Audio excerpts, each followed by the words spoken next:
बादलों को किसका प्रतीक बताया गया है? गुड मॉर्निंग, सुप्रभात। आज की कक्षा में आपका स्वागत है। आज की कक्षा में हम उत्साह कविता का दूसरा पैराग्राफ पढ़ने की कोशिश करेंगे। कवि के समान बादलों को किसका प्रतीक बताया गया है? मैं समान नहीं पूछ रहा, प्रतीक पूछ रहा हूं। बादलों को क्रांति का प्रतीक बताया गया है। यस, बहुत अच्छा। अगर मैं समानता पूछता हूं या प्रतीक रूप में बहुत सारी चीजें पूछता हूं तो आपको ये सारी चीजें बतानी है ना? ओके। नेक्स्ट वाला पैराग्राफ शुरू करते हैं और देखते हैं कि कौन सी नई चीज उसमें आ रही है। यस। नवजीवन वाले, क्रांति वाले, छोटे बच्चे की कल्पना के समान। यस। और कवि के सृजना या क्रिएशन के समान। विकल विकल उन्मन थे उन्मन विश्व के निधाग सकल जन। आए अज्ञात दिशा से, आए अज्ञात दिशा से अनंत के घन। तप्त धरा जल से फिर शीतल कर दो बादल गरजो। विकल विकल, विकल का मीन्स होता है बेचैन। विकल का मीन्स होता है बेचैन या उदास या दुखी। उन्मन थे उन्मन, उन्मन का मीन्स होता है अनमना, जिसका मन नहीं लगता है उसको हम बोल सकते हैं क्या? अनमना या उन्मन। विश्व के निधाग, निधाग का मतलब होता है संसार के दुख। अगर संकेत रूप में देखा जाए तो निधाग का मतलब होता है संसार के दुख, और अगर सीधा सीधा अर्थ देखे तो होता है बहुत भयंकर गर्मी। निधाग का मीन्स होता है बहुत भयंकर गर्मी। विश्व के निधाग के सकल जन, सकल का मीन्स होता है संपूर्ण, सकल का मीन्स होता है संपूर्ण या होल जिसे बोल सकते हैं हम। जन, जन का मीन्स होता है लोग, पब्लिक, संसार के लोग। आए अज्ञात, अज्ञात का मीन्स होता है अननोन, अज्ञात मीन्स अननोन। दिशा, दिशा मीन्स डायरेक्शन से अनंत, अनंत का मीन्स होता है स्पेस भी होता है और आकाश भी होता है। यहाँ पर अनंत का मीन्स है आकाश। के घन, घन का मीन्स होता है बादल, जैसा कि मैंने पिछली क्लास में बताया भी होगा। घन, घन बादल, इसके अलावा मेघ, और ये किसकी पर्यायवाची है? बादल की पर्यायवाची है। बादल, घन, मेघ। धाराधर, धाराधर यहीं पर आया है। फर्स्ट पैराग्राफ, फर्स्ट पैराग्राफ में हमने पढ़ा था ना, धाराधर, धारा को धारण करने वाला या बूंदों को धारण करने वाला। ठीक है ना? ओके, आगे बढ़ते हैं। आए अज्ञात दिशा से या अननोन डायरेक्शन से अनंत, अनंत मीन्स आकाश की, घन, घन मीन्स बादल या क्लाउड्स। तप्त धरा, तप्त का मीन्स होता है जलती हुई, बहुत भयंकर गर्मी होती है तो हम बोलते हैं ना कि धरती या जमीन जल रही है। तप्त, तप्त मीन्स जलती हुई या बहुत भयंकर गर्मी में या बहुत ज्यादा हीट के कारण। धरा, धरा का मीन्स होता है पृथ्वी, भूमि, धरा, पृथ्वी, वसुधा, भू। जल से फिर, जल का मीन्स पानी से, फिर शीतल कर दो, शीतल मीन्स ठंडक, शीतल मीन्स ठंडक कर दो बादल गरजो। तो पढ़कर देखते हैं इसका तात्पर्य सीधा सीधा क्या निकल रहा है, और सांकेतिक इसका तात्पर्य या आशय या मीनिंग क्या निकल रहा है। ओके, शुरू करें। विकल विकल उन्मन थे उन्मन, जब बादल नहीं आए थे, जब बादल नहीं बरस रहे थे तो संसार के जो लोग थे वो कैसे थे? बिल्कुल बेचैन थे, बिल्कुल अनमने थे।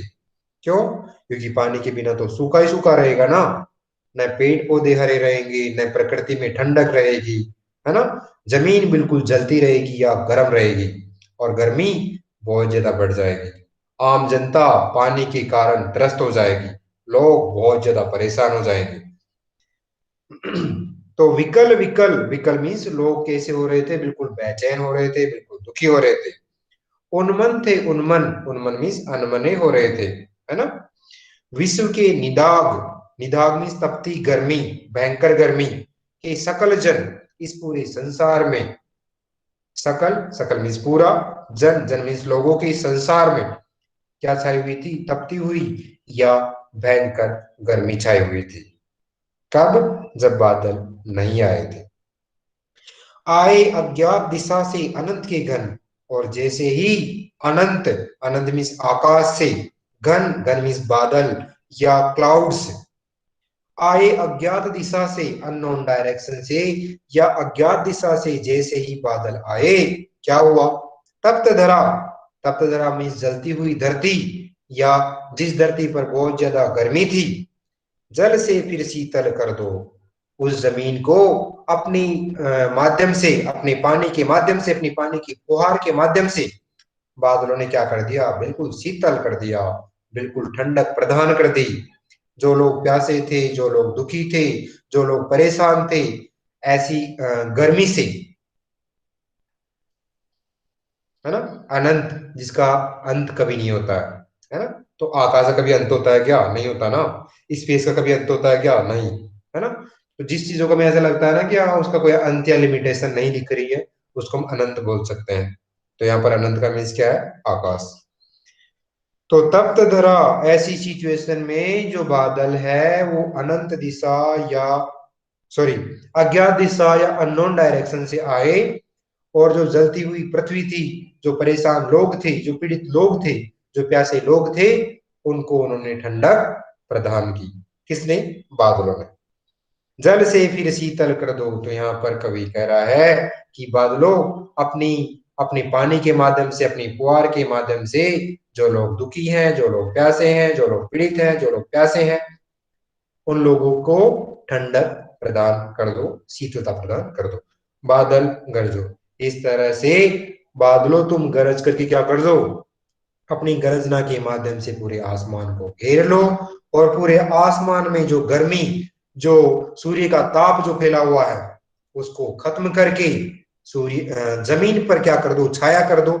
जमीन के लोगों को ठंडक प्रदान करने का काम करो, या शीतलता प्रदान करने का काम करो। ये इसका सीधा सीधा अर्थ निकल रहा है, ये इसका सामान्य अर्थ निकल रहा है। अगर सांकेतिक अर्थ की बात करूं तो 1947 या 1947 से पहले इस संसार में या इस देश में क्या छाई हुई थी? हिंसा मीन्स वायलेंस। इसके अलावा गुलामी छाई हुई थी, जिससे लोग त्रस्त थे, जिससे लोग बहुत दुखी थे। और ऐसा लगा कि अननोन डायरेक्शन से कोई छाया बनकर आई, कोई शैडो बनकर आई। छाया मीन्स जो शीतलता प्रदान करने वाला होता है। तो यहाँ पर छाया हम किसको कह सकते हैं? स्वतंत्रता को कह सकते हैं ना। छाया हम किसको कह सकते हैं? हमारे फ्रीडम फाइटर्स को कह सकते हैं ना, जो हमारे लिए ठंडक प्रदान करने के लिए क्या लेकर आए? स्वतंत्रता या फ्रीडम लेकर आए। जब देश आजाद नहीं था तो देश में अस्त व्यस्त, देश की जो व्यवस्था थी वो कैसी थी? अस्त व्यस्त थी। यहाँ पर कोई रूल्स एंड रेगुलेशंस नहीं थे। यहाँ का संविधान या कॉन्स्टिट्यूशन कोई रिटर्न में नहीं था। यहाँ पर क्या होते थे? आए दिन हिंसा, झगड़े, लूटपाट, ऐसी घटनाएं होती रहती थी। तो लोग बहुत त्रस्त, बहुत दुखी थे। यहाँ पर अमन, चैन, सुख, शांति, ऐसा कुछ भी नहीं था। तो यहाँ पर ये बताया गया ना कि आए अज्ञात दिशा से घन, जो अज्ञात दिशा से या अननोन डायरेक्शन से जो बादल आ रहे हैं, उसका मीन्स ये निकल रहा है कि एक तरह से छाया बन करके, एक तरह से छाया, एक तरह से साया, या लोगों को शीतलता प्रदान करने के लिए कौन आए? फ्रीडम फाइटर्स, या स्वतंत्रता के अग्रदूत आए। उन्होंने भारत को स्वतंत्र करवाया। उसके बाद भारत में क्या छा गई? तप्त धरा। तप्त धरा, जिस भारत की धरा पर हिंसा, लड़ाई, झगड़े, गुलामी ये छाई हुई थी ना, उस भारत में क्या हो गई? शीतलता। शीतलता मीन्स जल से शीतलता भर दो। जल, जल का मीन्स होता है सुख, शांति के माध्यम से उस भारत में क्या हो गया? अमन, चैन, शांति छा गई। तो दोनों अर्थ समझ में आए क्या? मैंने दोनों तरफ से आपको समझाने की कोशिश की है। सामान्य अर्थ और गूढ़ या सीक्रेट जो अर्थ निकल रहा है या मीनिंग निकल रहा है। अगर समझ में आया तो आगे बढ़े, वरना दोबारा से रिपीट करूं।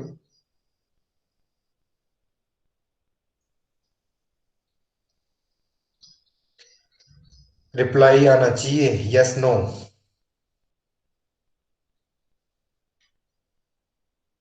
Again repeat. सामान्य अर्थ और गूढ़ अर्थ दोनों समझ में आ गया sir? Yes sir. Again okay again. लेकिन ये बताओ कि सामान्य अर्थ अगेन सामान्य अर्थ बताना है या गूढ़ अर्थ दोबारा बताना है? सामान्य अर्थ या छुपा हुआ या सांकेतिक अर्थ? सामान्य अर्थ तो बिल्कुल इजी है। सामान्य अर्थ में ये बताया गया है कि जो लोग बादल सांकेतिक दोनों। ठीक है, कोई सामान्य पूछ रहे कोई सांकेतिक पूछ रहे हैं। ठीक है, दोनों बताता हूं। विकल विकल उन्मन थे उन्मन जब बादल नहीं आए थे। भयंकर गर्मी पड़ रही थी, बहुत ज्यादा भीषण गर्मी पड़ रही थी, जिसके कारण लोग बिल्कुल त्रस्त थे, परेशान थे, दुखी थे, है ना, पानी की वजह से या गर्मी की वजह से। तो विकल विकल विकल का मीन्स होता है बेचैन। लोग कैसे थे? बेचैन थे। उन्मन थे उन्मन, लोग कैसे थे? बिल्कुल अनमने से हो गए थे। उनका मन नहीं लग पा रहा था। उनको बिल्कुल भी आशा या होप नहीं बची थी कि बादल आएंगे। विश्व के निदाग, निदाग मीन्स भयंकर गर्मी के सकल जन, विश्व में ये जो लोग, संसार के जो लोग थे, वो किससे त्रस्त थे, किससे परेशान थे? भयंकर गर्मी के कारण या तेज धूप के कारण या तेज गर्मी के कारण जो लोग थे, संसार के जो लोग थे, वो बहुत परेशान थे, बहुत दुखी थे। आए अज्ञात दिशा से, आए अज्ञात, अज्ञात मीन्स अननोन, दिशा मीन्स डायरेक्शन, डायरेक्शन। इतने में ही क्या हुआ? अज्ञात दिशा से बादल लौट कर आ गए। अनंत के घन, अनंत मीन्स आकाश के, घन, घन मीन्स बादल, लौट करके आ गए। तप्त धरा, तप्त मीन्स गर्मी से जलती हुई, धरा, धरा मीन्स जमीन, जल से फिर शीतल कर दो। जैसे ही बादल आए अनंत दिशा से या अज्ञात दिशा से, जैसे ही बादल आए, उन्होंने जलती हुई पृथ्वी को, गर्मी से पीड़ित पृथ्वी को और गर्मी से पीड़ित लोगों को, प्यासे लोगों को या परेशान लोगों को, लोगों में क्या कर दिया? बरस करके क्या कर दिया? शीतल कर दिया। बरस करके क्या कर दिया? अपनी फुहार के माध्यम से उनको ठंडक प्रदान कर दी, या क्या प्रदान कर दिया? ठंडक या शीतलता प्रदान कर दी। तप्त धरा जल से फिर शीतल कर दो बादल गरजो। इस तरह बादल अज्ञात दिशा से आकर जो लोग पीड़ित थे, जो लोग प्यासे थे, जो लोग परेशान थे, उनमें शीतलता का प्रसार किसने किया? बादलों ने। बादल गरजो, इस तरह से कवि कह रहा है कि अपनी बादलों से कह रहा है, आह्वान करके या संबोधित करते हुए बादलों को कह रहा है कि ये बादलों, तुम गरज गरज के जोर जोर से बरसो, जिससे जो लोग निराश है, जो लोग डिसअपॉइंट है, उनमें क्रांति का स्वर भी जाएगा। इसके अलावा तुम पूरे आसमान को घेर लो, जिससे आसमान में जो सनलाइट या सन का हीट या सूर्य की जो गर्मी है, उसको छिपा दो, और लोग जो धूप से परेशान है, गर्मी से परेशान है, उनको ठंडक या शीतलता प्रदान करो। ये है सामान्य या कॉमन मीनिंग। समझ में आया क्या? अब मैं सांकेतिक अर्थ बताने वाला हूं।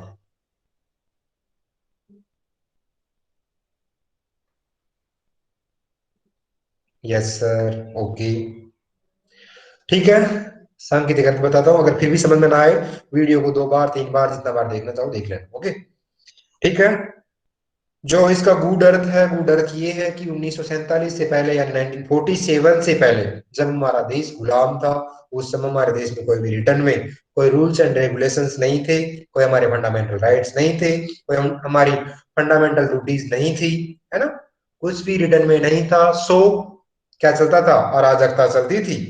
अराजकता या मोनोपोली जो आप पढ़ते हो, मोनोपोली आपने पढ़ा होगा, है ना, ऑटोक्रेसी, मोनोपोली जिसको हम बोल सकते हैं, तो वो चलता था। तो उस जमाने में देश में हिंसा, मारकाट, मोराल किसी से बोल सकते हैं, है ना, ये फैली हुई थी। लोग बहुत त्रस्त थे, क्योंकि जब तक लोकतंत्र, डेमोक्रेसी नहीं होगी, तब तक लोगों की इच्छा के अनुसार काम नहीं होगा, लोगों की इच्छा के अनुसार शासन नहीं होगा, लोगों के अपने जो भी विचार है उनको प्रकट नहीं कर सकते, है ना।